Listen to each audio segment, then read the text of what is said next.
Olá, tudo bem? Eu sou a professora Ana Birra, vou estar com você em Geografia e vamos falar sobre o uso da água.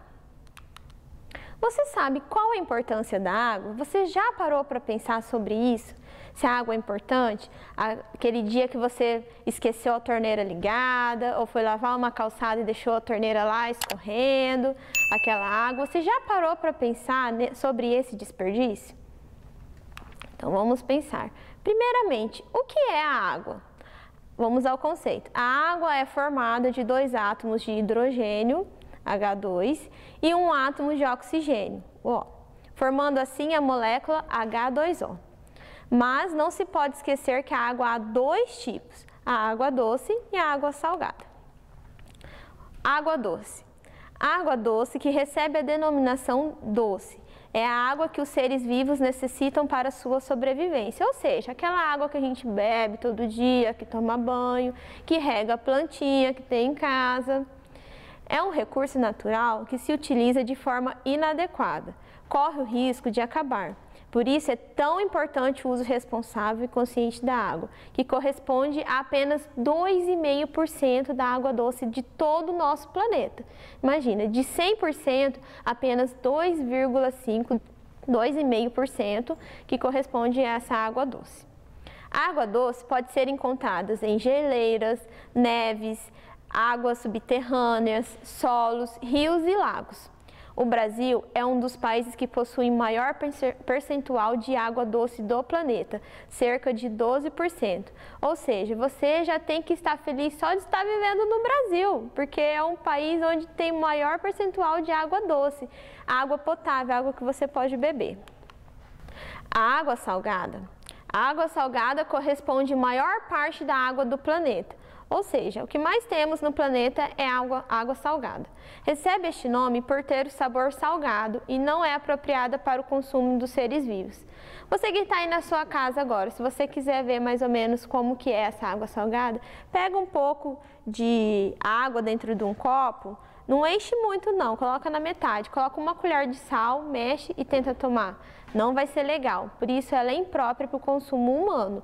Nenhum ser humano conseguiria sobreviver com água salgada.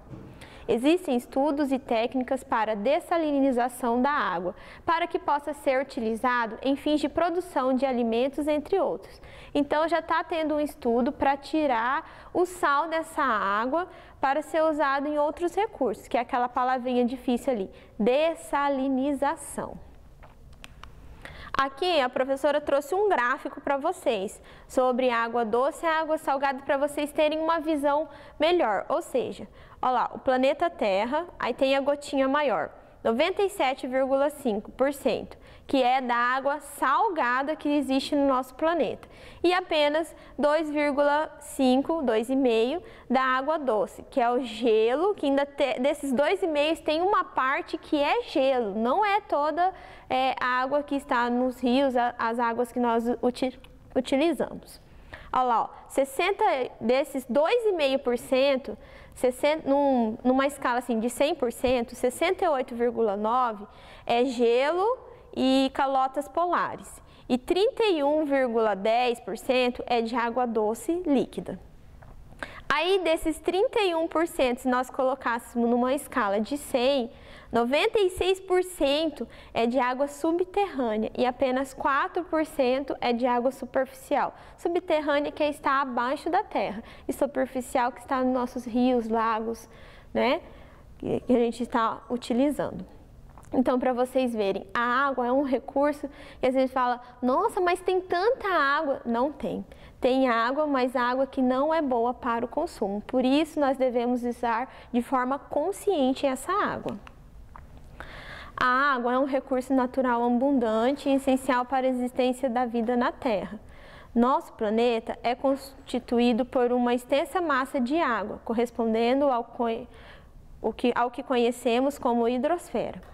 Além de estar presente na composição do planeta, a água também compõe parte do nosso corpo, permitindo-nos a pensar que ao falar de água é falar de sobrevivência. Ou seja, o nosso corpo, ele vive até um certo tempo sem alimento, mas sem a água não, porque nós teríamos uma desidratação e provavelmente morreríamos antes. E a gente fica até um tempo maior sem comer.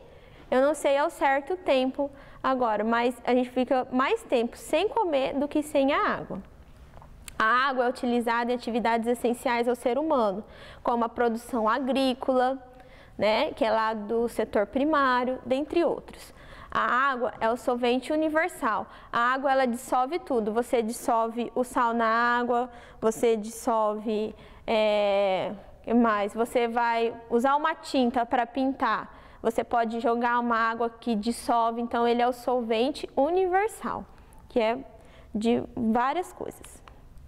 A água era um recurso inesgotável. Contudo, desde que foi considerado um símbolo de riqueza, sendo transformado em uma mercadoria, passou também a ser sinônimo de conflito, pois muitos países hoje em dia já têm escassez de água. Aqui no Brasil mesmo, nós temos uma parte do Brasil, que é o Nordeste, que já não tem água suficiente para todos. Lá muitas pessoas acabam vivendo com um balde d'água. Você já parou para pensar se você consegue viver com um balde d'água por dia?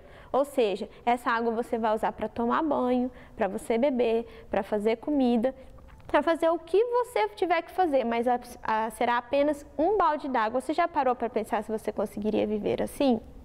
Então, nós temos que repensar o nosso uso da água. Porque o mau uso, o desperdício e a sua distribuição são responsáveis por criar conflitos em diversas regiões do mundo. A preocupação com a disponibilidade de água é pauta frequente nas discussões ambientais e geopolíticas.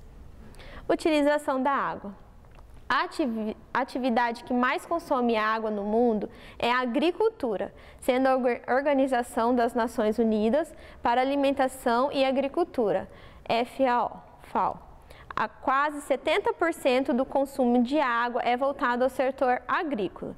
A segunda atividade que mais consome água doce é a indústria, de acordo com o Ministério do Meio Ambiente, representando cerca de 22% do consumo. E por último, o abastecimento doméstico, que corresponde a aproximadamente 8%.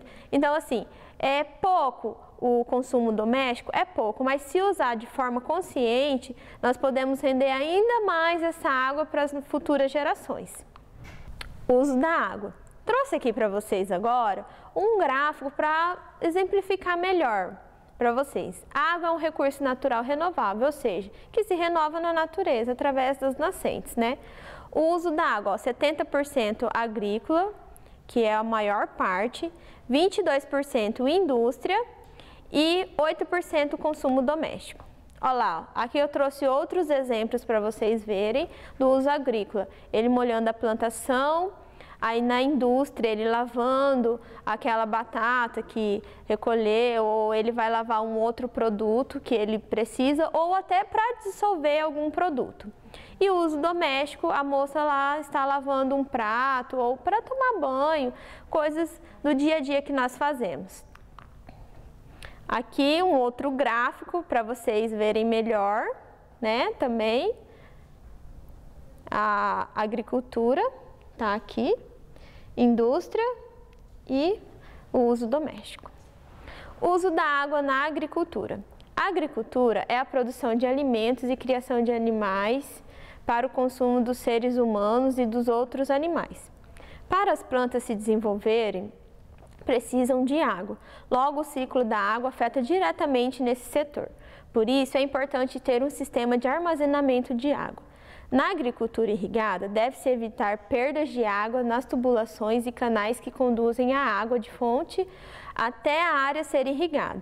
É preciso utilizar infraestrutura e tecnologias disponíveis. Ou seja, ele quis dizer aqui que a pessoa que mexe com a agricultura, ela deve ter aquele cuidado de não ter vazamento no cano dela, de onde a água até a sua irrigação. Ela tem que ter esse cuidado também, se conscientizar para preservar a água, já que ele é o maior, que faz a maior utilização dessa água. Olha lá, a irrigação. Aqui em Campo Grande, nós podemos andar por aí, perto da minha casa, por exemplo, tem uma horta. E a senhora de lá, ela usa bastante, dessa forma que os irrigadores. Eu até estava conversando com ela, ela falou assim que a água dela, ela usa de um poço, né? E ela faz essa irrigação da água dela. Geração de energia. Hidrelétricas. Nós vamos falar um pouco sobre as hidrelétricas, porque o fundamental para ela funcionar é a água. Os rios são as principais fontes de obtenção da água para o abastecimento das sociedades, como também dos animais e das plantas, né? Porque todos nós precisamos de água, como já havíamos falado nos slides anteriores. A utilização dos rios na geração de energia ocorre com a construção de usinas hidrelétricas em determinados trechos do seu curso. Às vezes é preciso mudar um pouco o curso do rio para construir uma hidrelétrica, porque ele precisa de uma quantidade bem generosa, bem grande de água para poder fazer com que essa hidrelétrica funcione. As usinas hidrelétricas funcionam através da pressão da água que gira a turbina, transformando a energia em potencial energia cinética. Aqui eu trouxe um exemplo para vocês. Aqui nós temos uma barragem que ele provavelmente deve ter mudado o curso de algum rio para ter todo esse quantitativo de água. E aí a água entra por aqui, que gira a turbina, que forma a energia cinética que chega até a sua casa. Quando você liga o interruptor aí da sua casa e liga a luz, certo? Ou você vai carregar o seu celular, você coloca na tomada, energia também. E aqui tem um exemplo melhor de como funciona, onde ela passa o duto ao gerador, que vai fazer girar a turbina e vai fazer a energia passar, que vem a linha de distribuição, certo? Mas isso é uma outra aula, nós estamos aqui para falar mais sobre o uso da água, só para vocês compreenderem um pouco mais o conceito da hidrelétrica. Alertas. O mau uso da água pode acarretar em sérios problemas. Os agrotóxicos utilizados na agricultura podem chegar ao lençol freático através da água infiltrada no solo. Por isso, mais uma vez, o uso consciente da água na agricultura é de extrema importância, não só da água, mas dos produtos químicos que são usados para o crescimento dos alimentos, para evitar pragas, né, na plantação. As usinas hidrelétricas com má manutenção podem romper, como nós já vimos, infelizmente, no noticiário, né? Uma usina que rompeu e acabou matando muitas pessoas, é muito triste. Então, a gente tem que ter esse cuidado também. Mudar o curso do rio, deixando um certo local sem água, fazendo com que a comunidade, a fauna e a flora sejam extintas daquele local. Porque se você mudar o curso, a vegetação que tinha ali, porque tem plantas aquáticas, plantas na beira do rio que necessitam daquela água, os animais que vivem dali podem acabar indo para outros lugares ou até morrendo, acabando entrando em extinção, alguns animais por conta do curso desse rio. Alguns peixes que vivem ali também acabam morrendo no desvio desse curso. Por isso, precisamos estar sempre atentos ao desperdício e nos preocupar com a utilização da nossa água. Como já falei aqui bastante vezes, na hora que você for tomar um banho, né? Não ficar muito tempo no chuveiro, for lavar aquela louça, calçada, enfim. Agora que você já sabe sobre a importância da água, eu vou deixar uma pergunta para vocês. O que você pode fazer para ajudar na preservação e prevenção ao desperdício de água? Pensa aí. Pensou? Depois dessa nossa aula, eu espero que eu tenha contribuído para a aprendizagem de vocês. Um beijo da professora Nabirra e até a próxima aula.